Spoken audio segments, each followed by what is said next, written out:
Nah, kalau dia bilang Yesus itu kan utusan Allah, ya kita juga percaya Yesus itu utusan Allah. Tapi kalau dia utusan Allah, bukan berarti dia bukan Allah. Kenapa? Allah itu hakikat.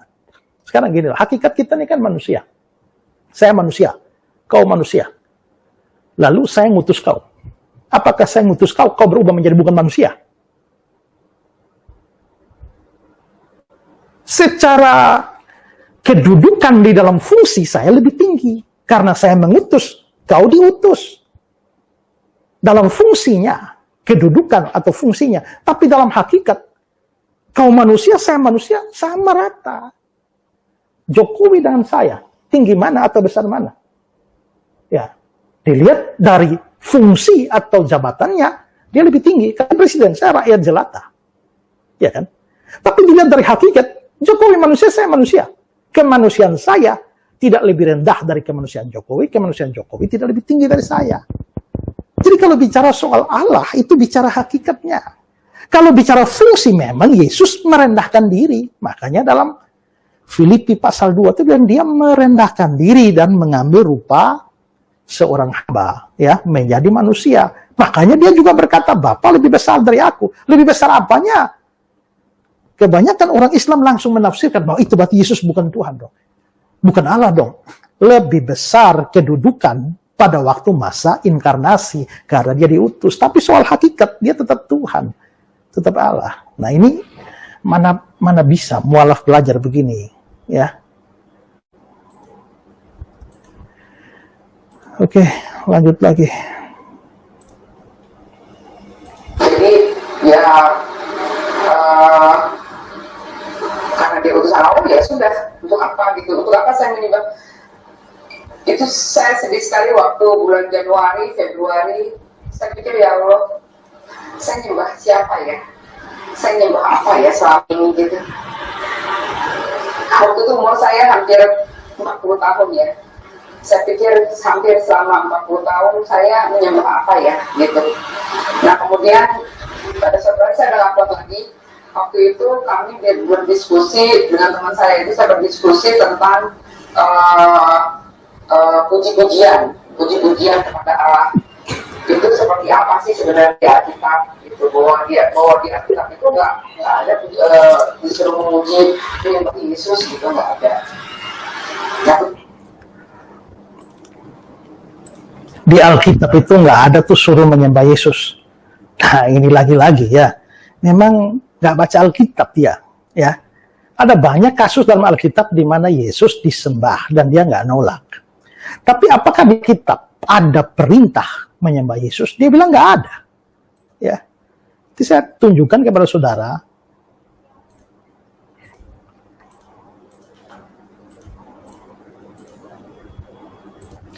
Ibrani 1 ayat 8 ya. Kita baca dari ayat yang ke-6 saja.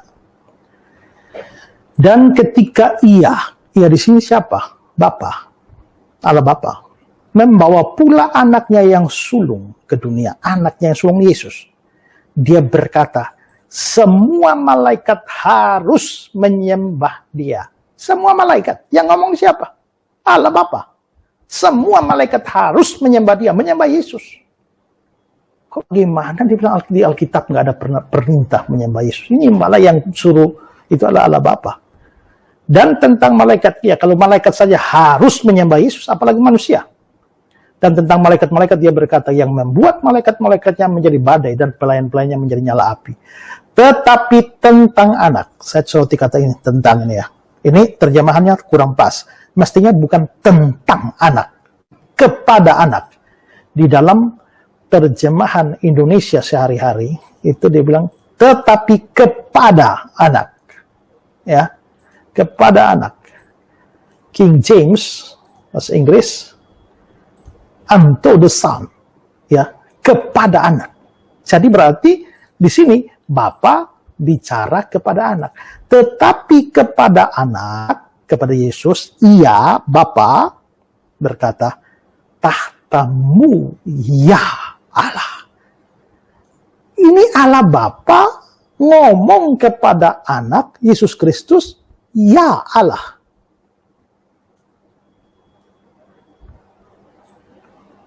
Kok berarti Allah dua dong? Ya nggak dua, itulah sebabnya orang Kristen itu percaya Tritunggal. Begitu. Ya, jadi jelas ada dong di Alkitab menyuruh menyembah Yesus. Tapi ini mualaf ini yang baca Alkitab nggak tamat. Tapi ya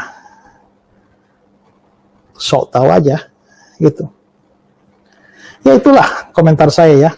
Jadi saudara harus banyak baca Alkitab, banyak hafal ayat. Karena menghadapi mualaf-mualaf begini kan kita tidak gampang ketipu. Ya. Kalau kita banyak belajar firman, banyak hafal ayat, dengar omongan-omongan mereka, saya satu kali ngomong kita tahu sudah berapa banyak penipuan, berapa banyak kebodohan yang muncul di sana. Ya, makanya bilang bodoh tuh gratis, tapi jangan borong banyak-banyak lah. Nah, gitu. Ya, gitu aja ya. Itu nanti saya lihat tadi kan video itu adanya, video TikTok ada part 6. Nanti saya coba lihatlah part-part yang lainnya. Ya. Dan kalau ada waktu lowong saya bahas. Nyanyi. Santai-santai aja lah. Oke, gitu aja. Semoga apa yang saya bagikan ini mencerahkan saudara-saudara dan menambah teguh iman Kristen saudara. Ya, kalau nggak ngerti apa-apa, belajar. Ya, belajarlah pada orang yang mengerti. Jangan lalu jadi mualaf. Ya. Sekarang ini di YouTube kok banyak kok pendeta-pendeta yang juga mempunyai pengajaran yang baik. Ya, kalau saudara bingung ya bisa bertanya. Ya, ketimbang membuat kesimpulan setelah itu baru meninggalkan kekristenan. Itu sama seperti kamu buang emas ganti seng. Ya, oke, gitu saja. Tuhan berkati saudara-saudara semua. Shalom.